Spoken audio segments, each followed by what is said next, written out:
Welcome all, our brilliant panel, esteemed guests, and friends at Bblewrap. I'm Abraham Anil, Head of Motion Design here at Bblewrap. I'm honored and privileged to be part of the discussion that further enables our capabilities in design and business innovation to combat climate change and adverse effects it has on all biodiversity. It is with great gratitude that I say I'm glad to be part of this discussion. In a value-creating platform such as Bblewrap, this discussion is very eminent. We not only solve problems, we do extensive marketing research, system design, formulate strategy, branding and communication, and provide technological solutions. So also with immense gratitude that I would like to introduce Mr. Arto Sivonen, founder and CEO at Måndag, a creative agency situated in Finland. Please join us. Yeah.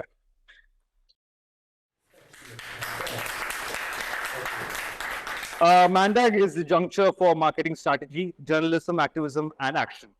Måndag helps organizations and businesses to focus on what really matters, to create change where it's most needed. Our special connection with Arto was through a previous co-worker and frequent collaborator of ours, Anu Matthew, who helped forge a connection to Ms. Sheetal, our director, and the co-founder of this platform.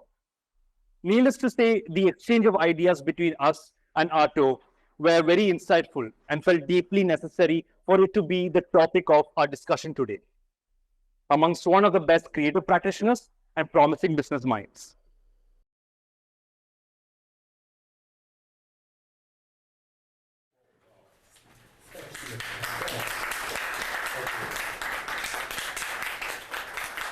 Thank you, Tarana.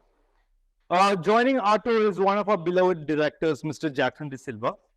He was an assistant professor at XIME and has worked on developing various eco-friendly and responsible brands. He has also worked with Kochi Water Metro and Kochi International Airport. Jackson will be presenting detailed case studies about our topic at hand and following Arto's address.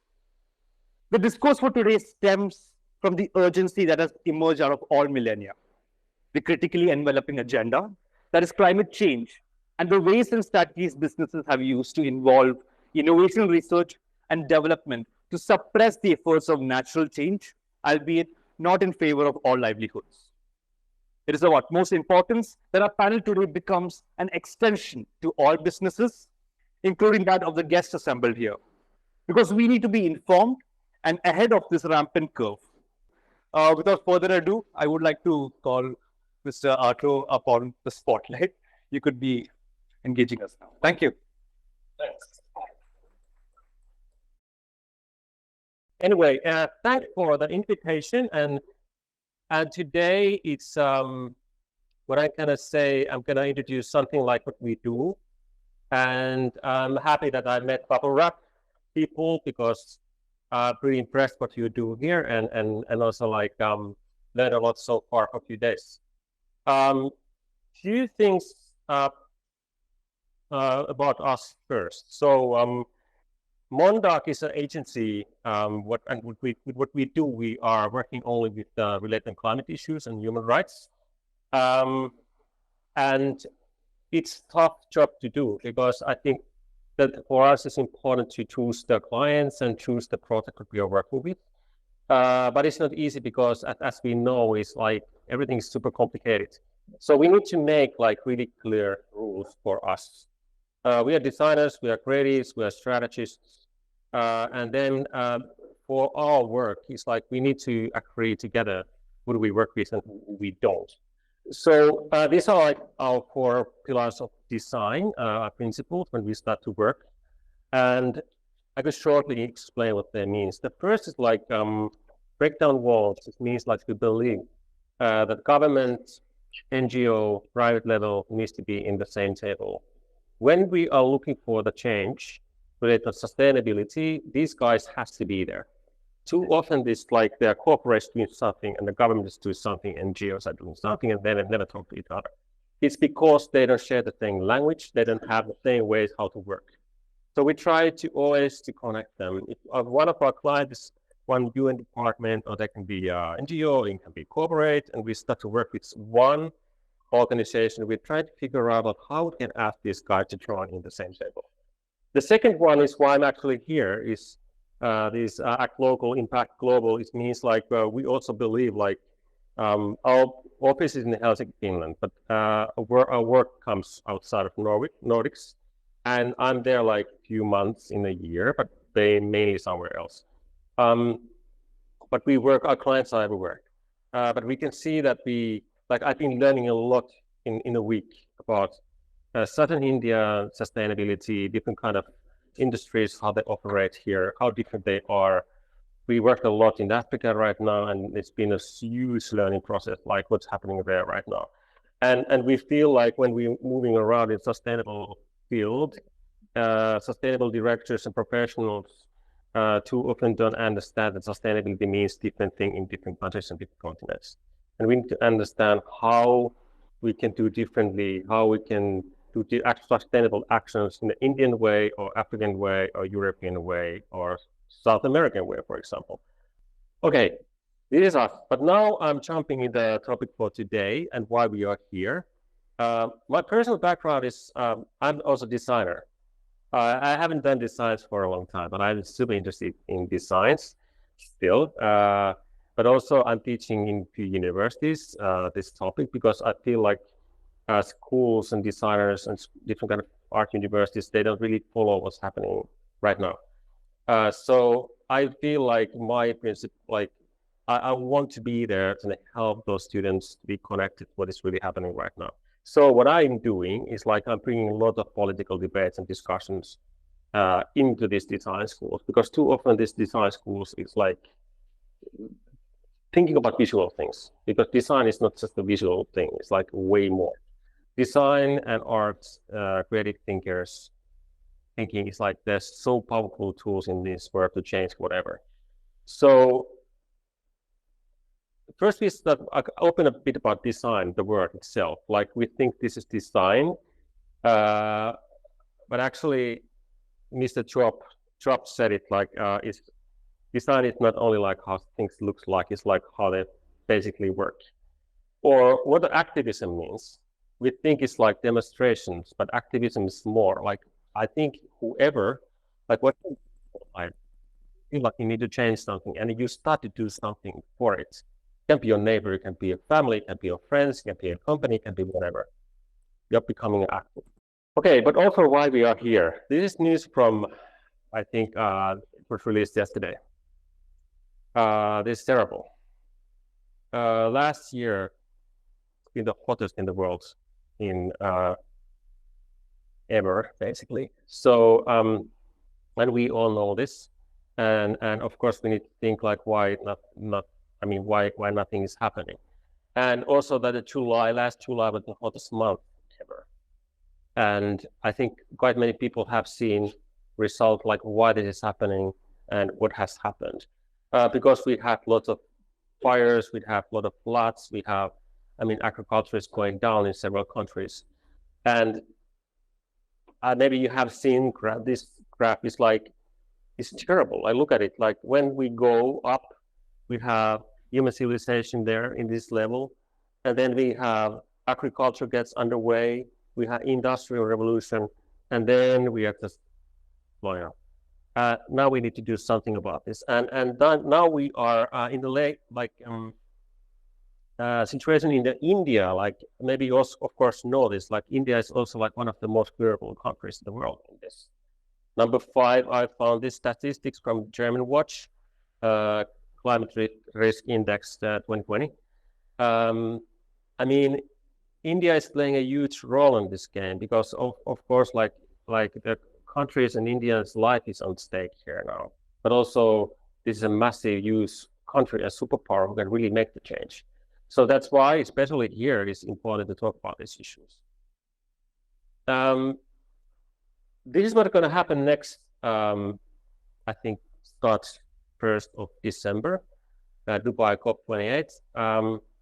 I think people have mixed feelings about it because we have these climate talks every, once in a while, and we feel like change is too slow, but at least I think we just at least need to try.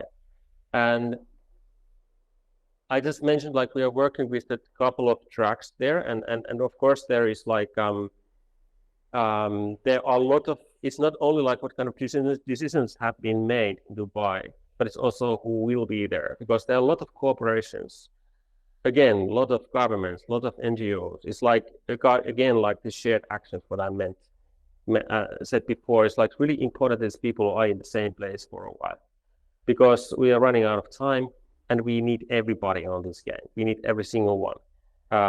And what is interesting right now also what's happening when it comes to the corporations is like in so many countries who have new governments who doesn't really, keep the climate goals anymore. Companies are standing up. They're pressuring the governments. This is happening in Nordic countries. Sweden, Finland, it's happening. This Denmark. This is happening in Italy. This is happening in European countries. Happened in States. I don't know if it's happening here, but I think it will happen everywhere, because companies have seen, first of all, there's a lot of money in the sustainable direction. Of course, they know that, and it's really okay. They know that. They should understand that. But also, they feel like companies are also run by the human beings, and they're individuals who also want to do something for this whole situation. So this is funny and interesting and weird situation right now related to what kind of actions companies are doing against the decision makers. And okay, here we are. Like first we had a COVID. Well, we'll still have a COVID. I think some of us are having a COVID today here, but we don't care anymore. Then we had recession. In some part of the world hit it harder than others. Then we have a climate crisis, and now we have biodiversity collapse. And this is so sad. Like I came to this beautiful place, and we just talked, and I heard that this river is polluted because of one company is, pulling down all the waste there, and it's like and look at this jungle and this beautiful nature, and you can't really use the water. And what is happening, the biodiversity is like, of course, it's connected to the food production systems. It's connected to how we do forestry, how we grow our forests. Like in Finland, for example, we do a lot of things really well, but something we don't is like we have a huge amount of forests in North Europe, but they're not white forest anymore. I think there's like 2 or 3% of the forest is natural state. It looks like a field. Same kind of trees everywhere. Biodiversity is gone because, trees and forests are gold and they're super productive, they say, but they actually are not. Then we have this colonialistic thinking here. Like, as we know, there's like a huge amount of crimes made all the time because of sustainable thinking. It means like all the batteries what we have on our cell phones and laptops, we need minerals and quite often from Congo and made by Congolese blood.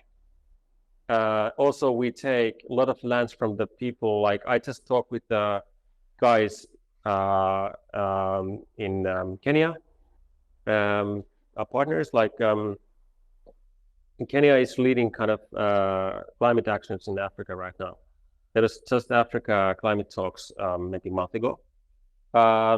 And lots of investments are coming from around the world, Emirates, US. But the problem is like when they're planting the trees, it's not always going to the places where they should go. I mean, the local people don't benefit from there. Maybe someone is taking their land actually. So, I mean, this under this sustainable thinking, we are doing loads of crimes. And also sustainable lifestyles are too often only made for privileged people right now, not for everybody. It's too expensive. Like healthy food in the Western world is too expensive. Or mass production is like, pushing the prices down. Same goes with the fashion and everything and traveling. 1 or 2% of the world is flying. And 98 doesn't fly anywhere. And that's a kind of pretty good example. I'm 2% of the people who's flying. And so we need to understand this and we need to pay attention on this. Then who we are. This is interesting. Like once we talk about climate actions, we need to talk about human rights always. I can see how hard is this, because like, for example, when we start to do some sustainable strategies for some different organizations, of course, climate talks are easy. Everyone wants to do, climate stuff. But once we start to talk about human rights, people are afraid because they think it's too political, it's getting too close to your own identities. This is one version of this wheel of power, and maybe you can check where you are. I mean, based on this wheel, you can kind of figure out like which level we stand in these different societies. It's based on gender, sexuality, can be skin color, can be age, experience, language. We can vary this one, but this is just the one example on it. But it's really healthy and important to look at it, because then we understand, like for example, I'm pretty much in the center because I have everything. I'm come from European country. I'm a man and I'm a white skin, and then I think I have super easy life. Okay, I'm not educated. That's my only thing. It's not so good point there, but I have pretty much everything else. But then when we do decisions and we look at the boards of government, like we look at the politicians and the governments or boards of the companies and corporations.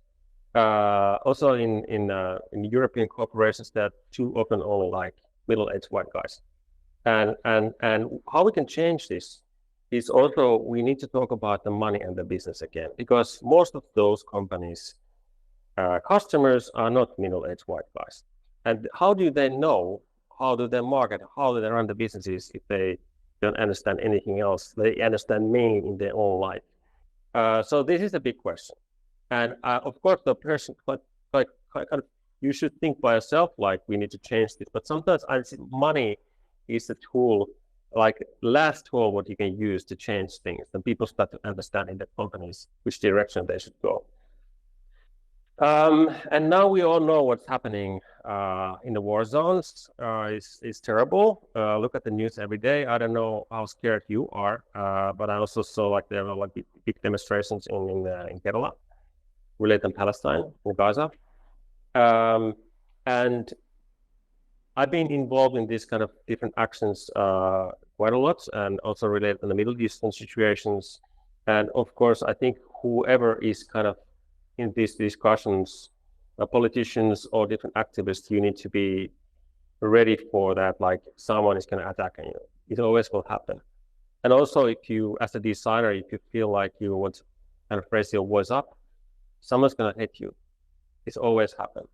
But this is Desmond Tutu kind of what I think this is just brilliant. I think the only way how we can do is like trying to figure out how we can do the conversation. It always helps. Not always, but sometimes it doesn't help. You can feel like in social media, for example, this person isn't real, it doesn't really even exist. Or if that person's mission is so strong that we can do nothing about it, but at least need to try. And then also, like when you start to run your own actions, your own ideas in your work, I think it's really easy to follow the crowds and where everyone else is going. But you always have your personal idea and personal values and stick into that. But it's the hardest thing. And what comes back to the marketing stuff. And this is the same thing, like let's say the biggest advertising agencies, when they do branding for big brands, of course they always say like if they release the campaign and no one is going to see that is a failure. If someone is at least saying something, okay, you're coming up. Someone's going to see you, someone's going to talk to you, and you need to be ready for discussion. That goes in everyday life. And also like influencers, they're getting a lot of paid stuff. Politicians, even more. But if your only goal is to be liked, I think it's all right. It's just like personal decision to make. But it's like when it was come to the impactful actions, you can't really do that. And then always people feel like everything is political, but I think everything has always been political and never been anything else. It's like arts and culture always been part of the politics, sports, it's named, everything's always been political.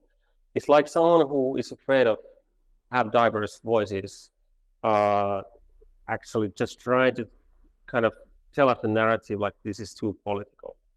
If you're silent, that's a political decision to make. I mean, if we don't do anything, that's already a sign on an opinion. And then we go to the companies again. It's like, maybe you saw this, Financial Times released a campaign 2 years ago. We need to reset the capitalism and what capitalism means. The old school thinking, of course, which is still here, is like, it means like shareholders should get the benefits. But what this campaign was saying, we need to change the way how we handle this work. The customers, all employees and communities, societies, and all of us should get the benefits. So we need to change the way how do we think.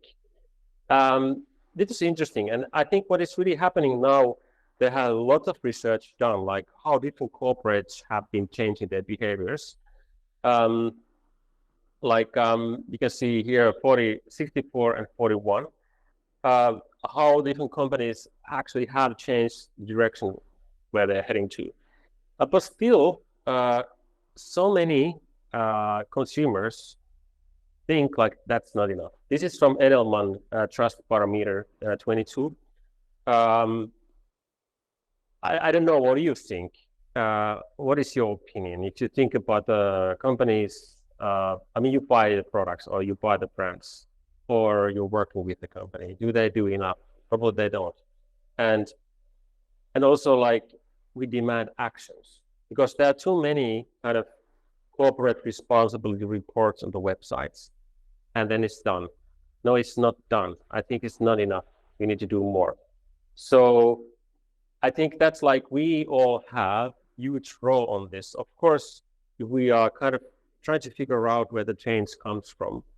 This is a super common question. Like, I hear this a lot because I'm a vegan, been a long time, and always when I go to eat and someone is like asking these questions, why you do that, and when have you done it, and all that stuff. And does it really matter? Is always the question. Matters to me. I think that's really, really important. But if I go to the institutional level, of course it matters that I buy these products, I support them, I tell to everyone about these brands because I like them. But of course, institutional level matters because how different industries are supported by taxes and what the governments are doing really matters.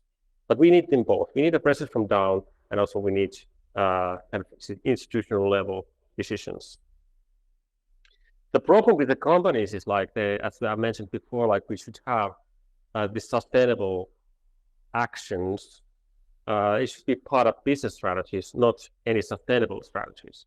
It has to be part of, let's say we are in Kerala now, in governmental level, it has to be part of the politics, not just the one program there. It has to be part of it.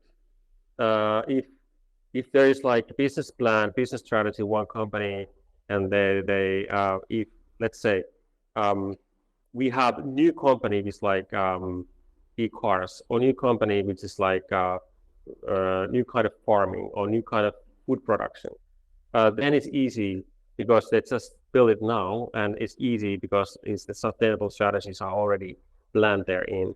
But when we have like energy companies who is following the rivers, how they can implement the sustainable strategies part of their business strategies, that's the biggest question right now. And one thing why greenwashing happens, I think is quite often the problem is also like when we have massive corporations. Under the corporation, let's say Unilever, which owns a huge amount of brands. We don't even know all of them, probably, at least we don't remember. But under the brands, they have one brand, and then under that one brand, they have marketing department, they are HR, they have comms, they have C-level guys, and never talk to each other. Plus, these two brands never talk to each other. So they're too often like in the big brands, big companies, and also like in the political level, these players don't know what they really do. So the climate goals are not shared. So for example, what we do a lot right now is we are trying to help these big companies to bring the people on the same table. And also we need to help them to build up the narrative, what's really true and transparent. And they know what are their goals, where they are right now, And once they know that, probably they don't do greenwashing that much anymore. They don't need to do that. Greenwashing is not only like made purposely, quite often it's like accidentally made because they doesn't know what they're talking about. And then for designers, I think this is important. And it's like I'm also like I have a lot of designer friends, and I love them, and they are beautiful and wonderful. But still, they get excited about all these chairs, and new shirts, and websites, and whatever. I mean, they are great, but I think try to figure out how to do less. I mean, don't design that much. Design better. I mean, that's the only way. Because once we go to sustainable fashion, it doesn't matter if you, I mean, if you have any sustainable fabrics on wool, it doesn't last. If the quality is not there, it doesn't matter. So quality has to be there. That's the only way. And the problem is quite often that we don't recognize the quality. That's the biggest problem. But we don't know if you buy a shirt which is like 50 euros or something and you feel, oh, too expensive. But if you think, and if you know this will last next 10 years, you're ready to buy it. It's a good investment. But now we don't know. The quality is gone. Okay, one point is like why we are here. I think Bblewrap is doing great thing to invite people in the events like this to get to know each other. And why we are here, at least why I'm here, it's like I'm learning, because once I meet new people, it's like always hear some thoughts like someone disagree with me, and that's super interesting. Someone is agreeing, or someone had another thought, and then this is called learning. And I think because we don't really have schools for sustainable thinking, it's nowhere. And we just need to have these kind of discussions and meetings. And it's great that you already kind of, you're building this event in a way like we kind of really talk to each other. And I think this is a school. This is kind of a new school, maybe the first class in Kochi. And because you don't need a degree for in education. I never went to high school by myself. I was a lazy boy when I was a teenager. I was just partying and traveling around. But now I'm teaching, and then maybe I'll learn different ways of learning. But of course, I'm a big fan of education. Don't get me wrong. But in these topics, we need more than schools. Maybe you have seen this picture before, but I think we all are here in different stages. And I think most of the people are in the professional life, they're probably in this comfort zone because they don't want to risk anything. And they're trying to do something and then they're panicking. But you need to find somewhere in the middle, because when you're learning, of course, it's really scary. You need to be open. You probably will fail sometimes, but it doesn't matter, do it again. And I think this is also to accept this kind of state of mind, like we are fragile and we don't really know what's coming up. Then we are in a learning mode, like today. So I think also we need to be open with our thoughts and discussions, then we are there. Another book tip, I think, is like, I'm sometimes in the business meetings a lot, different part of the world, and people ask like, what is the best business book? I think this is one of the best ones. I don't know if you know who is Adichie, but she's an amazing writer from Nigeria. This is a book what like, first time I heard about this, like they gave this book in Finland and in the 8th graders in the school for everybody. It's a tiny book what explains what feminism means, because it's so wrong understood word. And it's also like inside the book, my son is reading, okay, why I should understand and why I should support this, because he also gets the benefits. What kind of boy and man he can be. But also it's connected to the identities, qualities. It's connected directly to the businesses. And I think every business guys, men and women, should read this one. Okay, I'm gonna end here before we jump more. Jackson is gonna jump on board, I guess, after me. But I have a couple of things. I think what is interesting here is I think India is doing massive things and massive change already in the, like, let's say, techie industries, tech field. And India government has made climate goals when to be carbon neutral. But I think everyone has to be in this part of in that action. And what means, like, if India can be a superpower of sustainability, I mean, it's not like India is going to survive better, like how India can be bigger part of like international actions. And also, I think in the Western world have a huge problem, like understanding like India is not, again, one country. And because we understand the differences of the states and the cultures and the history. And I just had with Jackson super interesting conversation just today. Like I was asking questions of dairy industry in India. I didn't know how kind of micro, small scale industry it is. And the dairy production in Western world is connected to meat production, mass production. That's a huge problem. Done differently here. I mean, also like when we talk about Kenya, Tanzanian food production systems, it's totally different in the Western world. But still, sustainable professionals are coming from Europe down to Africa to give the lectures of what sustainability is. Well, it's not. And also like different African countries, they are just kind of figuring out how not to do the same mistakes what the Western world has done so far. So this is an interesting topic and interesting discussions. There are lots of knowledge in this audience, and also I think this is something like we can figure out today more. Yeah, I think that's my part. Yeah, thank you.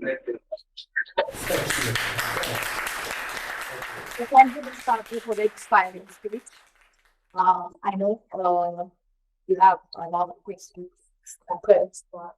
Please write it down. We can discuss it after the next session. So before moving on to the conclusion, restrooms are in the restroom is on the website along the hallway. So it is available to use.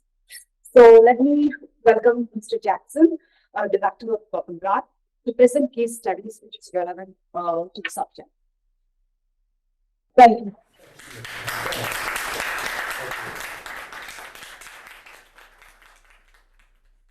Speaker of the day, Arto.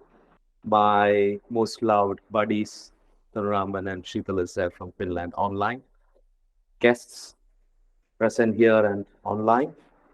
Our beloved team members and all of you. Good evening. So, I think the presentation needs to be loaded. Maybe you can plan in the future, like if you have these sessions here, have a like plan when the river is clean. Okay. Maybe next year you can maybe swim there. Maybe after 2 years. So we are into kayaking, and Yes. if the river was good enough, we have kayaks. That's our hobby. We go out to kayak, deep sea kayaking. We have done almost 60 beaches in Kerala, right away from Kozhikode. We used to say in car park, there is a section of rock that goes into the beach. So if it was safe and clean, definitely we would have 3 or 4 kayaks. You guys would have stayed and then enjoyed the river. But for now, it's polluted. Out of 60 beaches that we kayaked, we started it in 2016. Half of the beaches don't exist today in Kerala. Half doesn't exist. That's sad. And we go, I think what was the best time we have done? 3 kilometers into the sea. Yeah. So we've gone roughly around 3 kilometers into the sea. We see Milma packets there in the sea. And Milma covers are what we see wherever we go, kayak, swim. You find it everywhere. Milma is our distribution system for milk. It comes in those plastic covers, and then that gets disposed into the water bodies. Really careless. And then think of Periyar. The network is so long, and then it all gets discharged. So yes, those are some of the points that we have seen. That's the structure and the flow of presentation. We start with exploring the self. It starts with me. And I would like to take you through the memory lane. I formulated a hypothetical consideration around the theme. Then we move to something called consciousness. For an impactful change. I mean, that's where that question, when you asked me, I said, that comes there.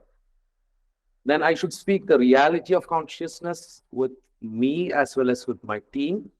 And from there, some of the case studies where we have utilized the consciousness to address the factor of sustainability, and climate change. This is largely the structure of presentation, right? So let's go to the first part. Yeah, this is my lifespan. 2 years of my infancy, I lived in a coastal village. I don't remember that because I was a child, right? I remember this schooling. I've done 14 years of schooling in one school, and that was on the bank of River Periyar.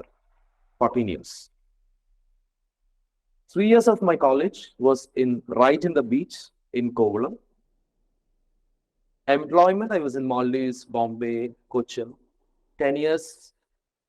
And as an entrepreneur, that's my space. I sit next to this water body.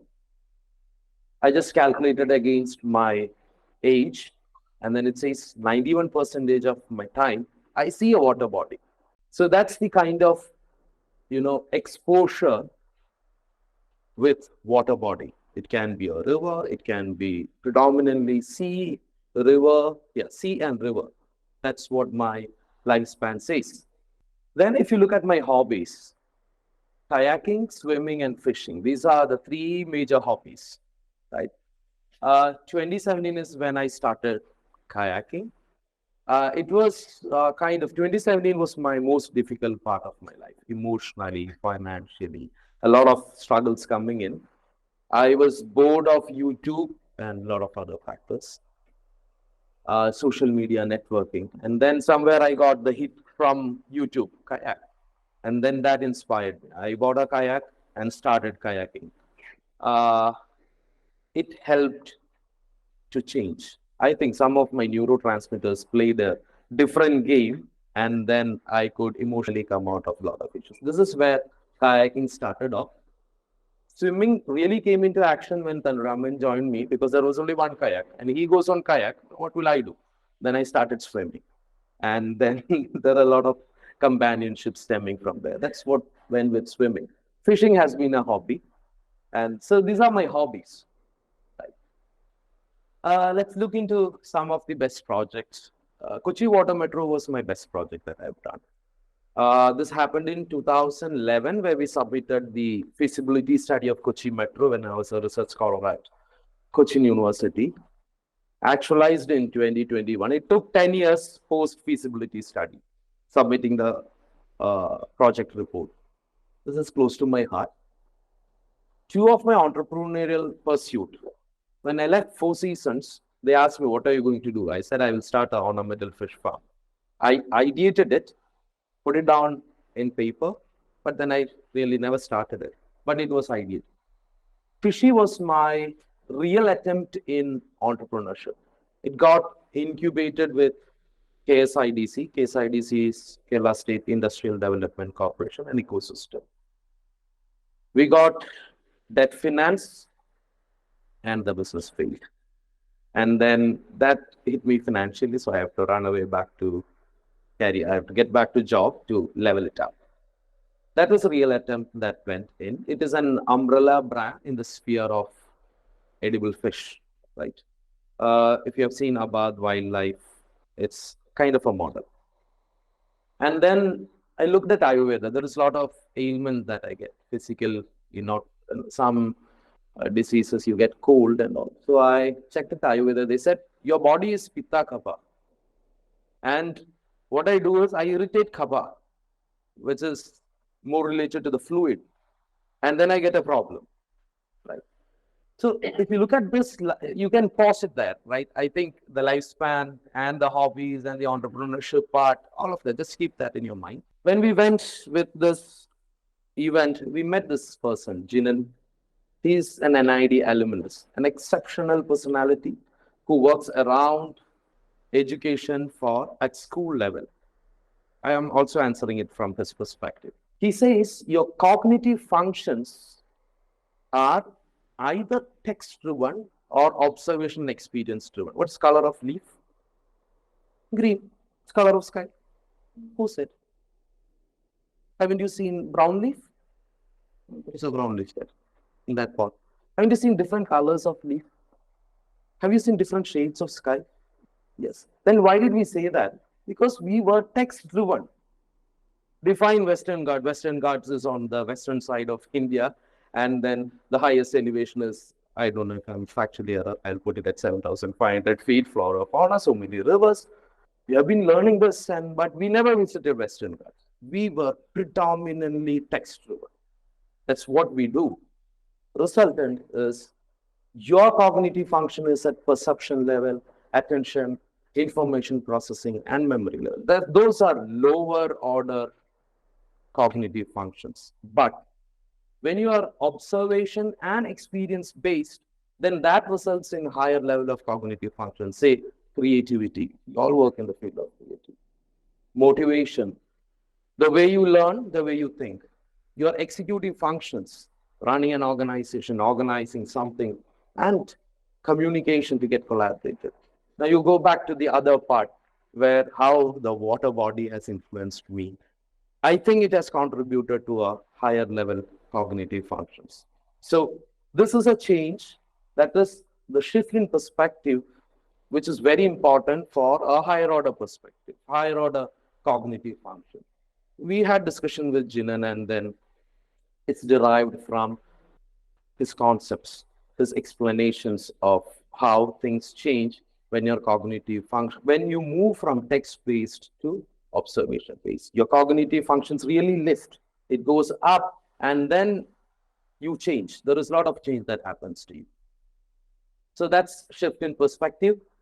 Clubbing the first part, and this, we move to the next part of the presentation, which says, I'm bringing you in a hypothetical consideration. The consideration is your cognitive control process leads to development of consciousness. Consciousness will evolve your cognitive control process. Our brain have a lot of neurons. It's, I think, I forgot the numbers, but it's something equivalent to the number of stars out there. So a lot of neuron functions.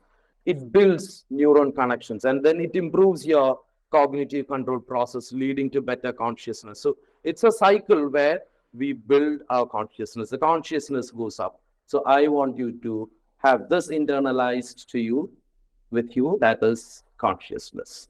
Yeah. 3 parts is being discussed. One is lifespan. Second is the shift in perspective. And third one is focus on consciousness. I come from this village, Poriyur. It's a beautiful village. It's known as Santosh Trophy village of Kerala. We have produced 24 footballers in Santosh Trophy to the Kerala team, and the vice captain of last year, Santosh Trophy, was from this village. Golden sands. It's more coarse. The grain is coarser. It's really clean. The water is really, you see the different shades of blue, turquoise blue. Right? If it is windy, then you will get the foam on you, the white foam that forms. And it's clean, right? This village has a lot of connections and emotions in me. Right? My love for football came from here, right? I used to go around with my brothers, and they all speak about football, whether they drink, whether they play cards. Every time they have a conversation of football. It just gives you a feel of Latin America, because there is football court. After each football court, there is another football court. There is another football court. Houses were painted really in vibrant colors. There is festivity in them. The beach was almost 100-meter wide, and in December, November, the beach even gets wider. I used to live at my ancestral house. You open the door, you gaze to the beach, and there is beach. And during December, especially, the sea is really calm, and you can't really differentiate between the beach and water. It's all same. So you have really a great visual narrative in it. Such a beautiful village. Are you able to visualize my village? Yes. The boats were painted in, they paint their boats really well. It's beautiful, stacked. Early morning, there is a sustainable way of fishing. It's called Karamadi, where 30, 40 people really pull the nets. And as a kid, I also thought I was also pulling the net with a lot of josh. And the way they part the fish they catches, they give the fish to everyone. Only after that they trade, right? So as a child, I used to get good fish. I have got the best taste of fish from this village, and I love fish, right? But you know how my village look these days? That's my village now.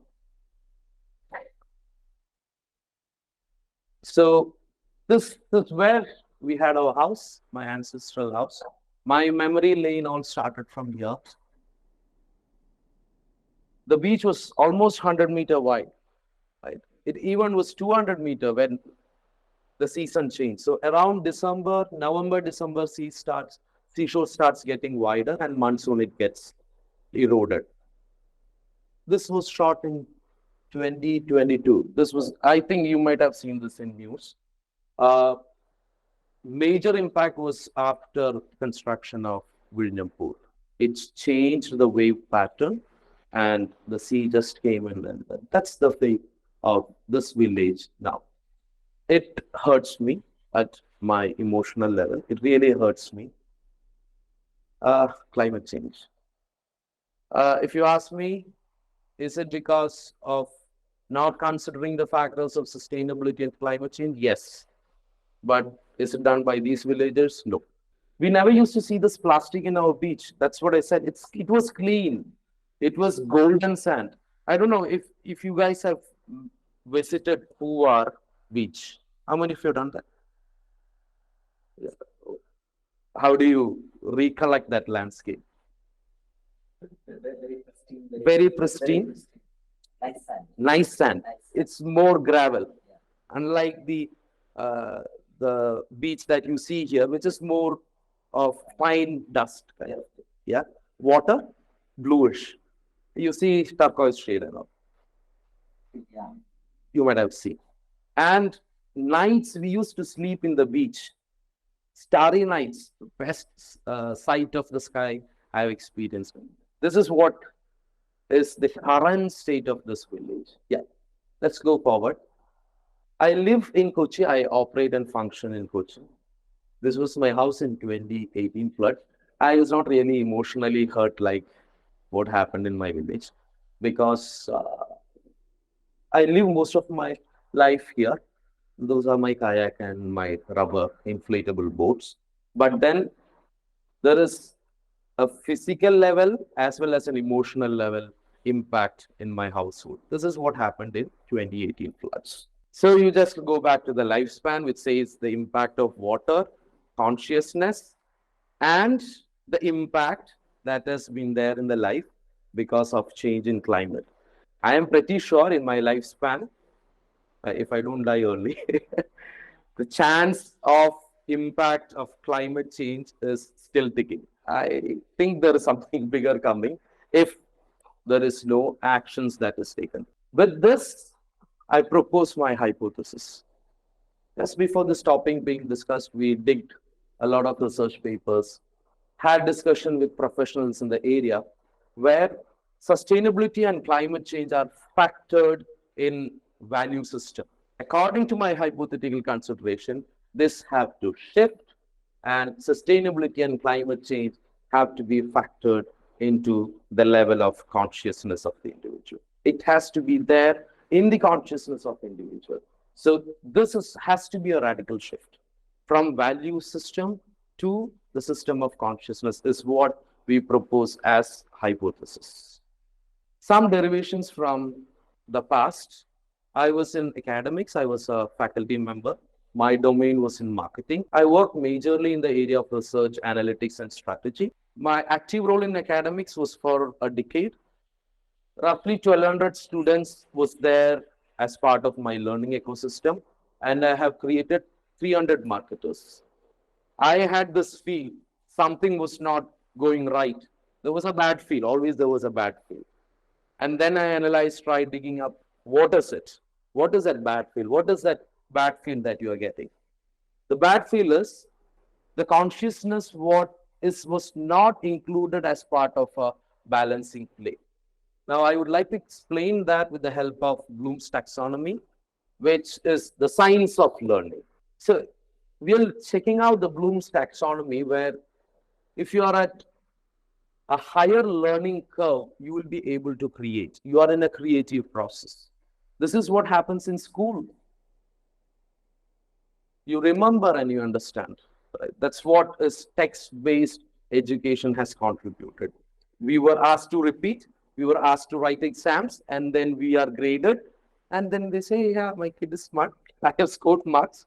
But then whether it really moved to the apex, it may not, right? But since it's a hierarchical structure, it always moved this way.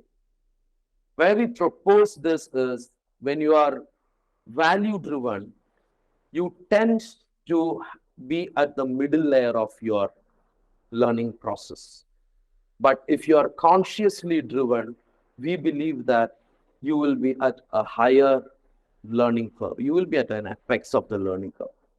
Impact, you can create impact. There can be a lot of impact that can be taken. So we at college work with Bloom's taxonomy. Unfortunately, in collegiate level education, I'm not really aware of school education. I've not worked in that ecosystem. But for higher level education, this is just a part of auditing system. They use Bloom's taxonomy just to audit. It's part of examination, but then it's not really inculcated into the culture of learning. So if you could inculcate into the culture of learning at a consciousness level, we believe that the impact would be high in the creative mindsets of people. And particularly we as a creative community, this is really important. And I believe that this can have a lot of impact. Now, as at Bblewrap, as an ecosystem partner, this is my apology. We do projects where we ignore this consciousness. If you ask me what is entrepreneurship, entrepreneurship for me is a way of life for improving yourself. And you will evolve. It will force you. You can't turn away from it. It will keep forcing you to be a better version of you. So at Bblewrap, it's a startup. We have to do projects, and we consciously ignore this bucket where climate change and sustainabilities are not factored in. It is important for my business. It have to grow. Now, in India, typically, we are affected by these factors. Economical factors, 60%, that roughly comes to around 70 crore of people in India, doesn't make 100 rupees a day.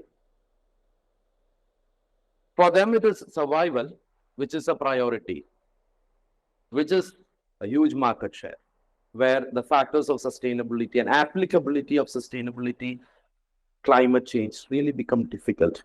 It's not easy. Our supply chains are having a lot of challenges, right? For example, if I want to make a plastic packaging, I'll get 1,000 vendors. The moment you want to change the design, just change the design a bit, the 1,000 vendors will come down to 100. The moment you want to make it biodegradable, you'll not get even one. So that's where we have supply chain issues. We were working in a project for millets. You can get millets where mass produced in agricultural land. You go hunt for organic millets, you can't keep up your racks in your retail stores. You don't get a regular supply. So you break your supply. You don't have your product. There is seasonality coming in, and then your brand might not grow. We have stakeholder issues where a lot of stakeholders are not having the spirit of SDGs or sustainability and climate factors really inbuilt into them. So there are projects where this aspect are ignored for now. This is our reality. But if you ask me, what is your goal? What is your vision? If you ask us, we want to move toward being conscious driven. That's where we said it's a journey. It's a process. It's a way of life where things can evolve. I become a better part of me. And at this consciousness driven project, we have worked with few projects that are based from sustainable development goals. We have 4 of that cases where how we brought in this consciousness level in which sustainability and climate change are factored in. So the first project, Panorama, you have to present. I'm coughing my lung out. And the second part is Adi project for me. He has lived in that project. Jishnuram also knows that. You guys have worked in it. I have read about it. And I just said, text-based is not going to have depth. So it's for you, it is experience. For you, you have lived in it. So he will present the Khadi project. Once the project is about to formulate its strategy, we will end up creating strategy for pretty much everything, right from procurement strategies, then management, then production process optimization, production tools redesigning, finding a proper material, designing textile design, and we found out that like products which they are making not up to time right now with the trend. So garment designs and then how to sell it. So these are the areas where which we were focusing. In the near future, we will be taking this project into next level with actual stakeholder partnerships from our CBA process. That's next step. Yeah, so I guess if you look at fast fashion, like Zara or fast fashion that is catching up, Kochi is catching up really fast. If you look at the production lines, there are no windows in their production just because their patterns should not be copied by other brands. This is an alternative for fashion from climate change and sustainability perspective. And it's there among us, right? Because it has the history to it, has the legacy to it. So that's this project. Second project that we want to discuss is on a packaging based project. I know you need to discuss about this also. I just introduce the basic frame. This is a Bombay based brand where they came up with dairy products with A2 milk as their core product. And then they scaled their product portfolios. The packaging part become more sustainable, and that consciousness was applied. Like milk is coming from free grazing cow from Lonavala, and it's native cow, not hybrid cow. It has that native milk, and this position with the premium category. They were thinking, okay, it's maybe because of the packaging, it's not able to catch the market. So they approached us. Then, when we conducted a research, we got to know that the packaging which they are selling is not perceived in the same value. But the entire brand was positioned not with the position which they are thinking they are positioned in the market. So actually, we did a market reposition for the brand, and with the market reposition, we have to do it with the design, with the material, with the process and everything. So instead of plastic pouches or glass bottle, which we are seeing for milk packaging, we got a new solution which is paper based, which will be completely 100% will decompose in 15 days time, like if the condition is perfect. So, so the material that this material, since it doesn't need any longer shelf life because it's every day it is being delivered. So we don't have to think about too much about like long shelf life protection and all. So even if we are not using the milk for one day, within the third day the milk will start the package will start expanding and it will burst. So it's in a way it's saying, okay, this milk is fresh. It's not because it'll get decay in the next day. So milk is fresh. We don't have to educate the customer. Okay, this milk is fresh. It'll automatically they'll get to know.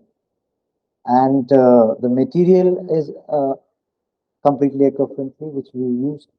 So these are the difference, except the visual design, which will reposition them in a premium position. So earlier it was too much colorful, lot of grass, cow, green logo with brushstroke font and all.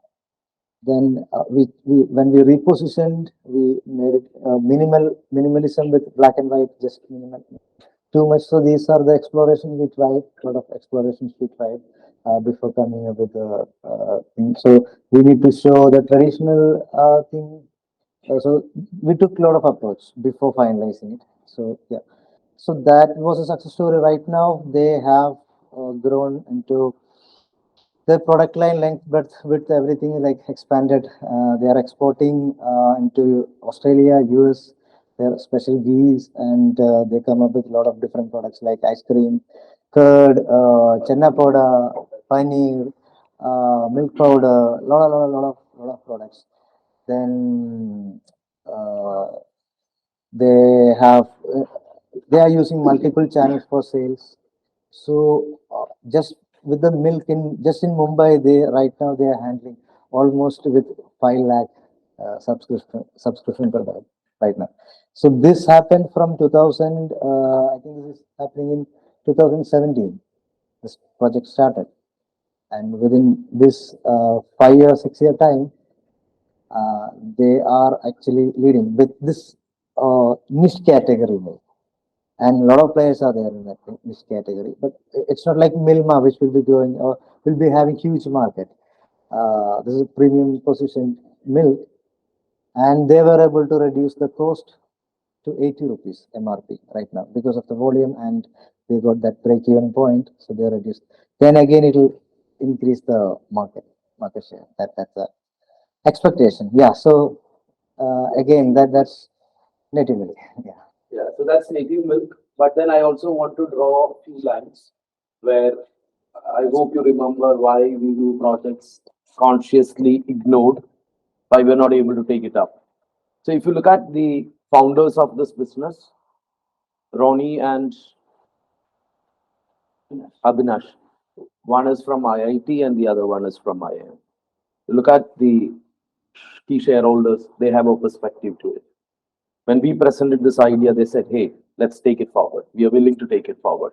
We are willing to take a bit more of a cost for this initiative.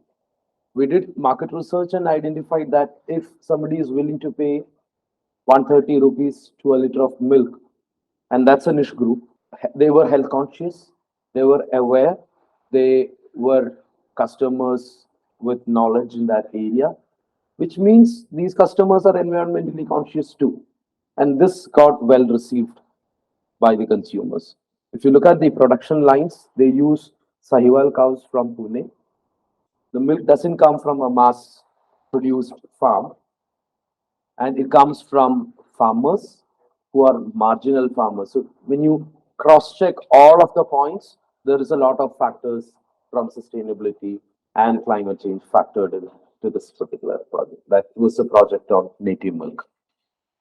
The next project is a technology-based project, which we did for Manappuram Group. You all know Manappuram Group. Manappuram Group have around 4,800 branches across India.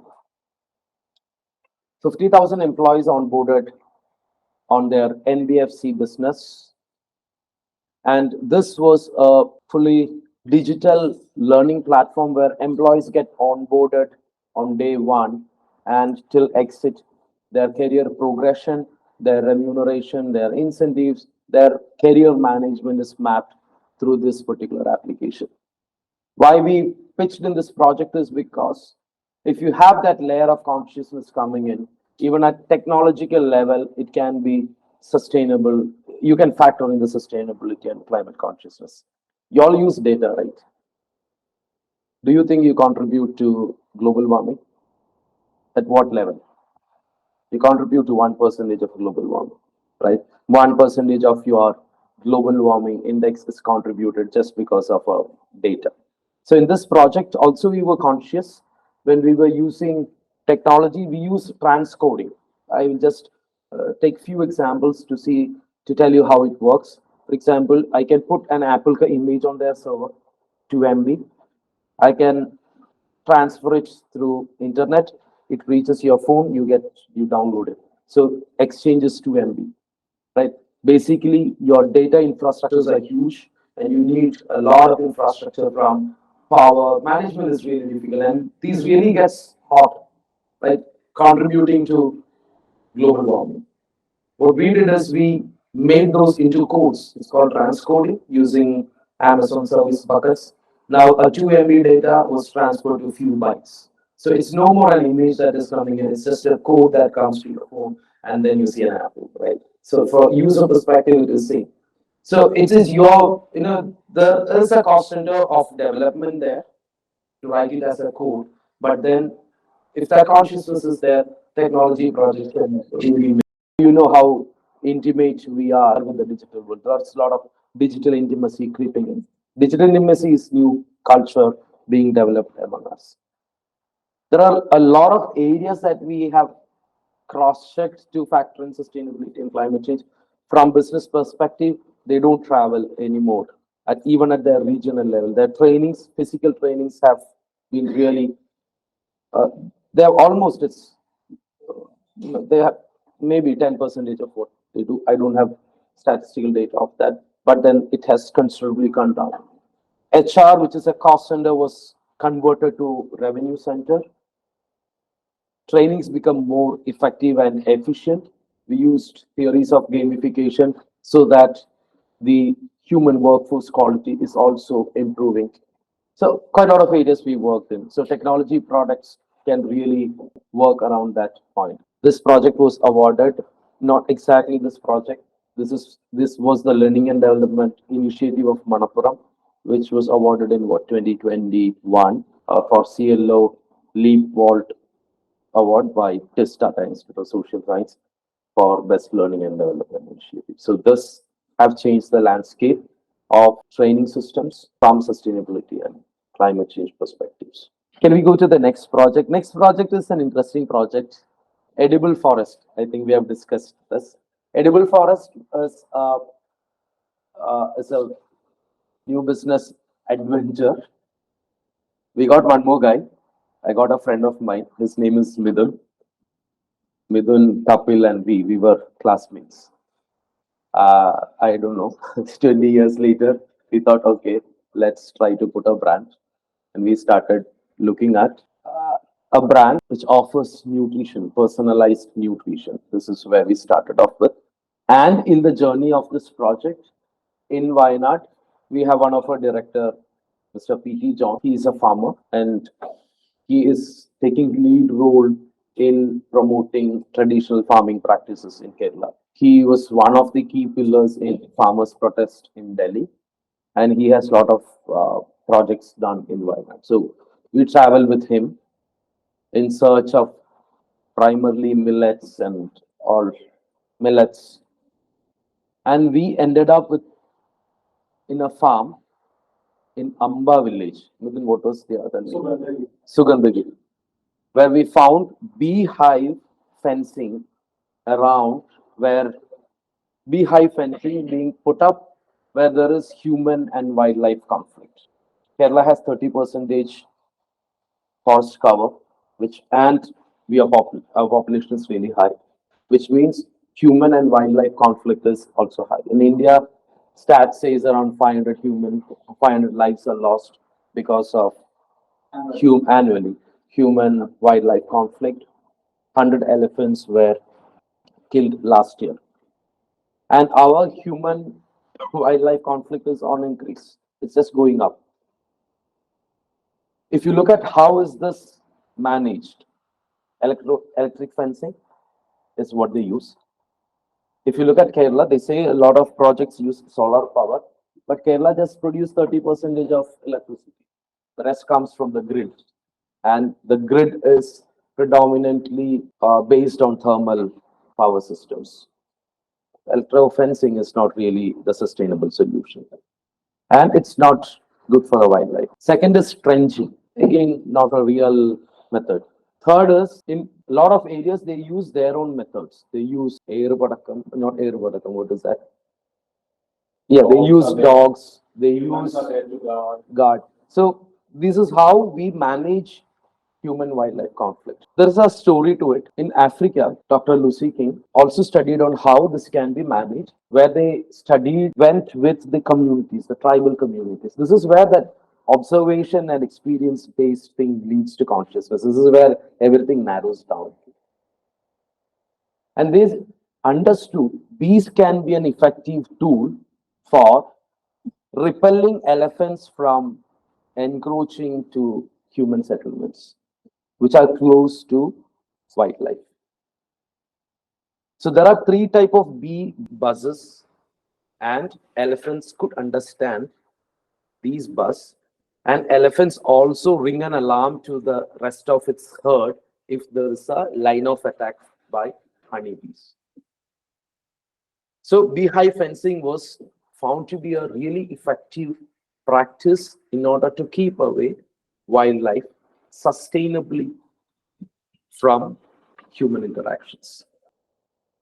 This project got implemented in few areas of Amba in Wayanad, where beehive fencing was implemented and they could manage human wildlife conflict.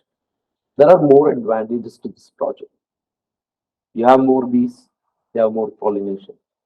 You have more pollination, the forest cover increases. Look how sustainable it is. And honeybees keep elephants away from attacking into their farms and paddy fields where they're really close. So they have a project in Pakam in Wayanad where we used to go and stay. It's just one line, and then the forest marks their territory. And just this is farmland, the other place is forest. So it's that close. Right? Especially if you look at the forest, we have conserved reserve forest systems as part of bringing in agricultural prosperity into our state. Unfortunately, it's all single crop. So this is where it becomes so close.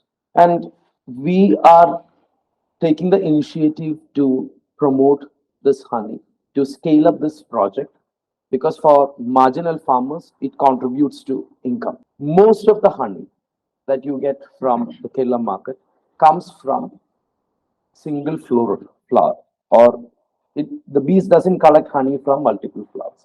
The reason is, you go back, when you travel further, just go open up. Either you are traveling to a teak plantation, or you're traveling through a rubber plantation, or you're traveling through a cardamom plantation, or you're traveling through a pepper plantation. So we are plantation driven largely. And large part of honey farming is done in these plantations. And then they go collect honey from one of the flowers.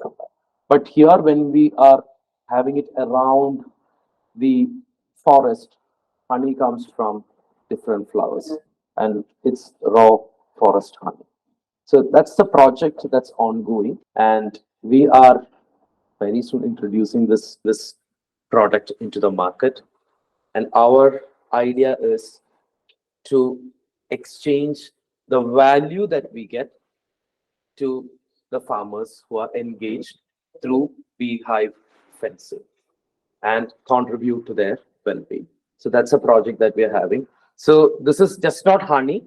This is honey backed by the factors of sustainability and climate change. So Midun is gifting that honey to Arto, and you're all getting one. Oh, wow.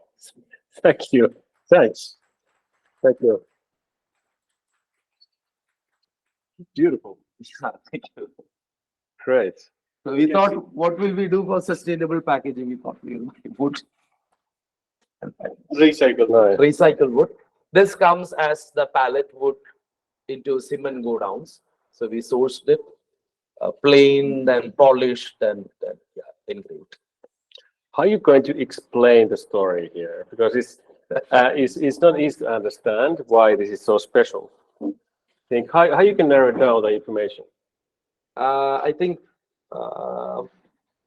you can go to the website and then we will. Because it needs to have it. Because if I can tell that correctly to someone, people are gonna be really amazed.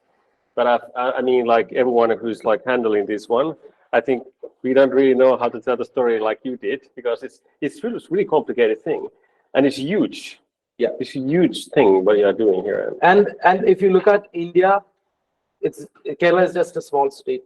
You have a lot of areas, a lot of states where this problem really persists. So if this could be scaled up, you are entering a market with a purpose. Nice. Thank you. We said we will have a round of introduction to know about you, what you do, and then we will break for tea. Yeah.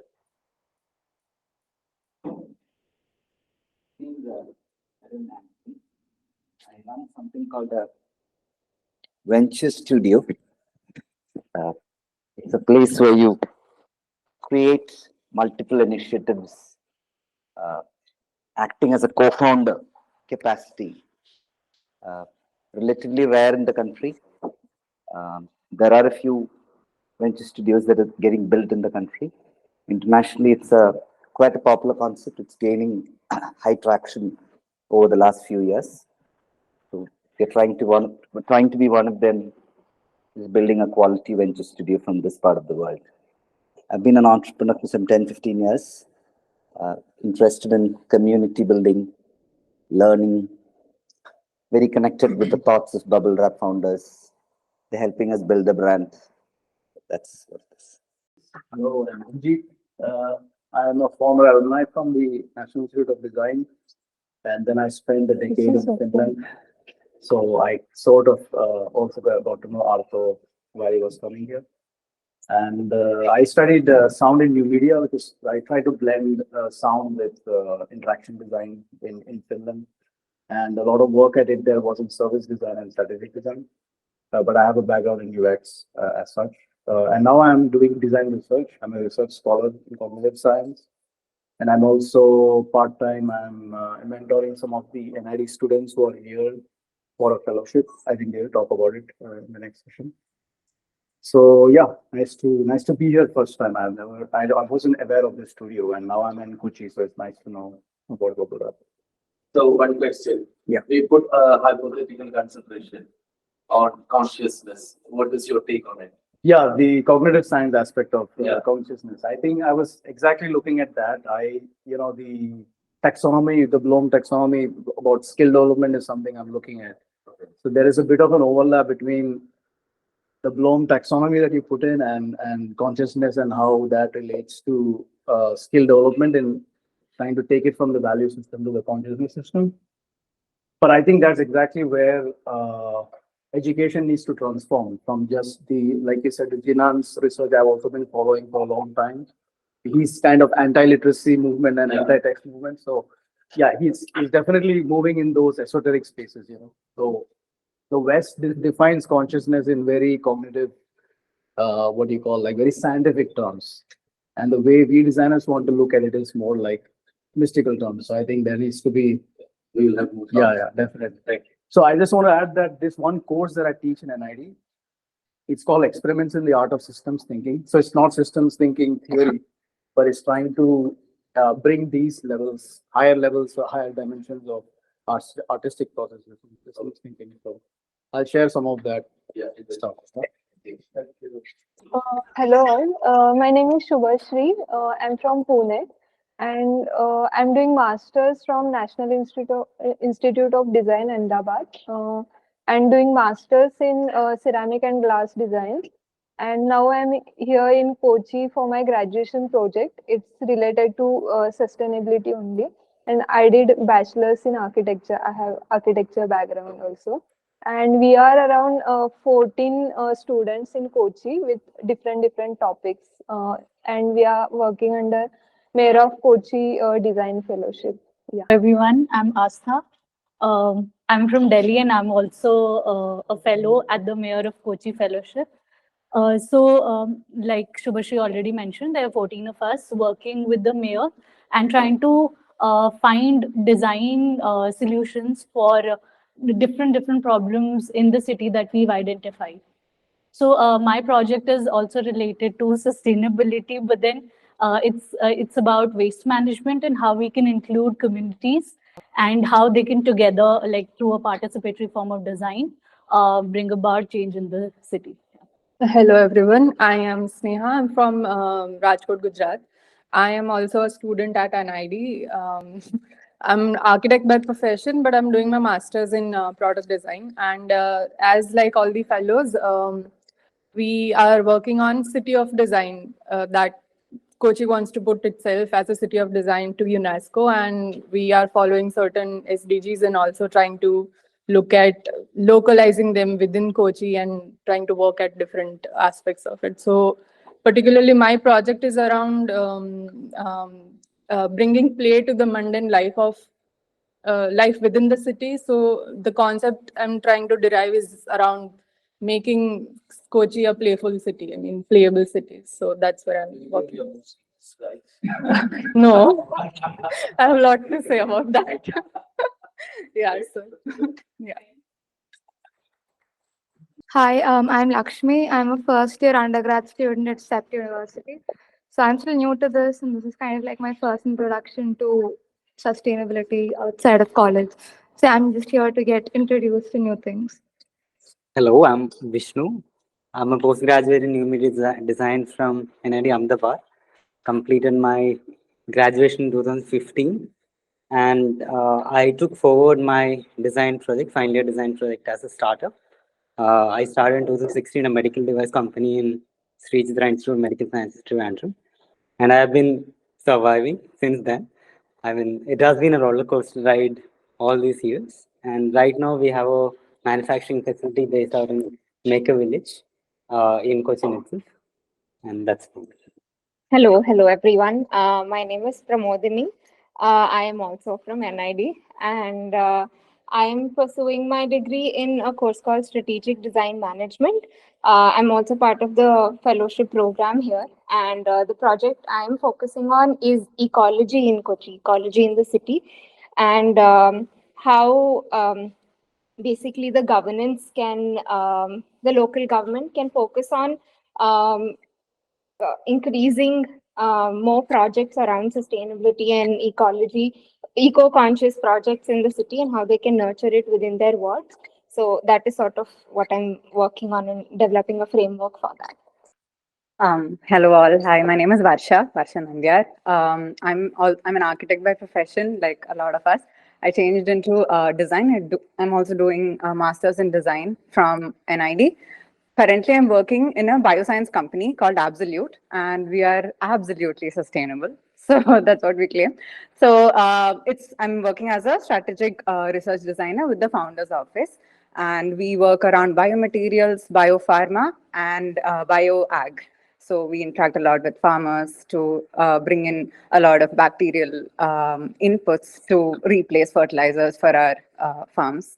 So it's a lab-based organization, and it's interesting to work there.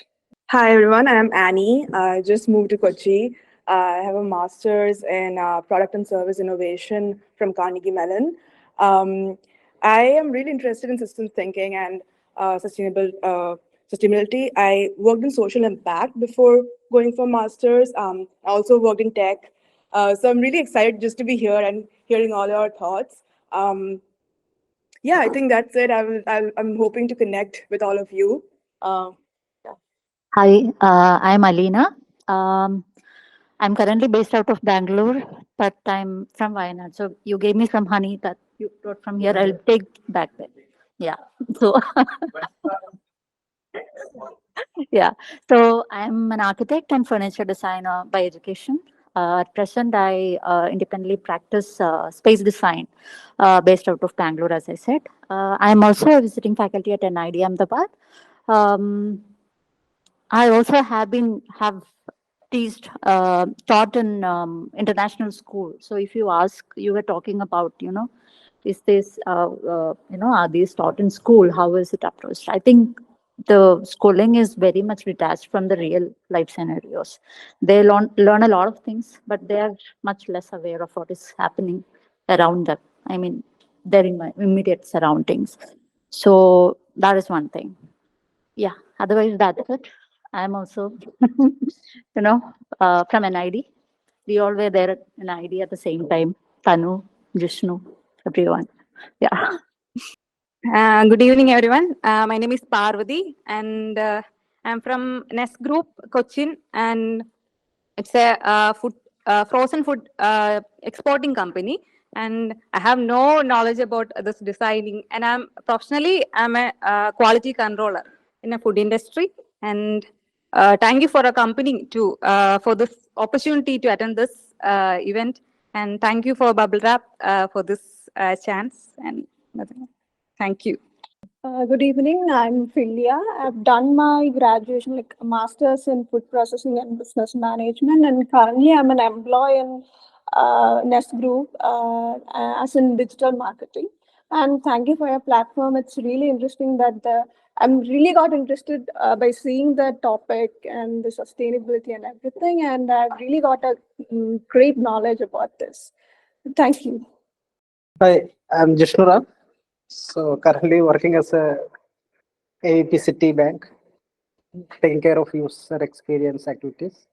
So in terms of education, I have done my bachelor's in fine arts and master's from NID. Yeah, so I'm a brother of Tanu. Hello everyone, my name is Srirag. I'm a user experience designer, currently working with Air India. So I have close to 10 years of experience working as a designer in the IT industry. And I'm from Alva, Kerala. Yeah, hi all, I'm Muslim and currently working with an aviation industry and also have experience with automotive where I've seen a lot of shift from the IC engines to EV, which is bringing a lot of sustainable products. Thanks. Yeah, good evening all. Myself Arju. So I am from Kannur, currently based out of Cochin. So I'm leading the user experience team at Air India in terms of website maintenance and improvements. So my work is closely working with departments like marketing, e-commerce, and customer experience, and making changes on the website based on that. Hey, I'm Kapil. So lots of familiar faces over here. Actually, I've been a part of Bblewrap family for a while. I'm more or less a corporate employee, which I could say, but it is more different from the sustainable factor. Right now, I'm working as a design manager in Jubilant Food Tech, which is based in Delhi. I take care of the Domino's and Dunkin's, actually.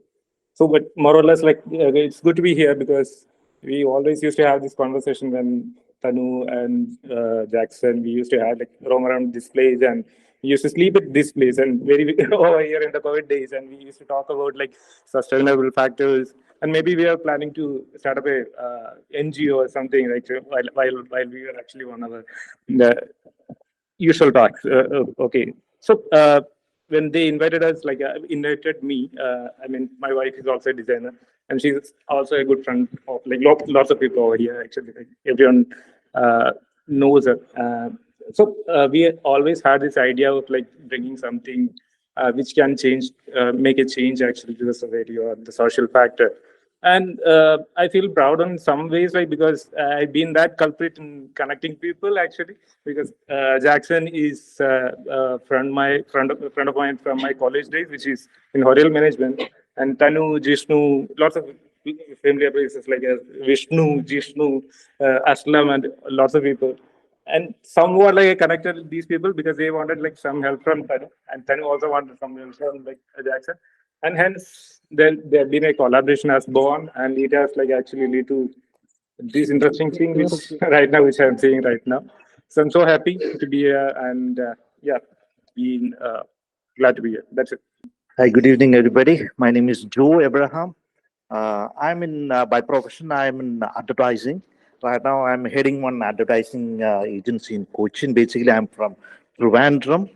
Luckily, I've been associated with a lot of corporates, especially I've been a part of when Hindustan Coca-Cola in 1997 launched in Trivandrum. I got an opportunity to associate with that. After that, I associated with a lot of corporate for their brand building, packaging. I normally have a beautiful brainstorming with the creative directors, designers, graphic designers and all, even content writers.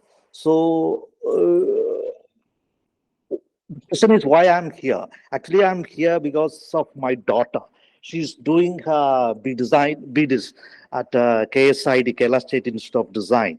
And she met this Bblewrap and all. After that, I have something of around 2 or 3 hours, a beautiful discussion with this team and all. I'm really impressed. One more thing, I've been with more than 2 decades of experience in Kerala advertising industry. I have participated in n number of conclaves conducted by the #1 media channels and all. They discuss a lot of things. And by evening, they say goodbye. That's the thing. So here we discuss about the global climate issues, other issues, the local issues. So I'm pretty impressed with associating with your team and all. And in whatever you just call me, we can discuss, we can brainstorm. I'm to be very, very happy that I'm expecting your call.